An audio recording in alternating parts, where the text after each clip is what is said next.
দীর্ঘ 2 বছর পর মা ছেলের দেখা, কান্না তো করবেই। তো চলুন শুরু থেকে শুরু করা যাক। আজ সকাল সকাল বাসা থেকে বের হলাম মামাকে এয়ারপোর্ট থেকে আনতে। দীর্ঘ 2 বছর পর মামা দেশে ফিরছে। বাসার সবাই ভীষণ এক্সাইটেড, মামাও খুব খুশি।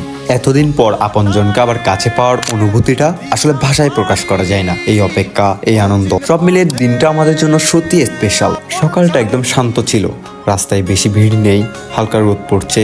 আর গাড়িতে বসে বসে ভাবছিলাম, প্রবাস জীবন বাইরে থেকে যতটা রঙিন মনে হয়, ভেতরে ভেতরে ঠিক ততটাই কষ্টের। পরিবার থেকে দূরে থাকা, আপন মানুষদের মিস করা, এই কষ্টগুলো শুধু প্রবাসীরাই বুঝে। অবশেষে আমরা পৌঁছে গেলাম এয়ারপোর্টে। কিছুক্ষণ পরেই দেখি মামা বের হয়ে আসছে। এতদিন পর দেখা মুহূর্তটা সত্যি আবেগের ছিল। ফুল দিয়ে মামাকে বরণ করে নিলাম। মামার মুখের হাসিটাই সব ক্লান্তি ভুলিয়ে দিল।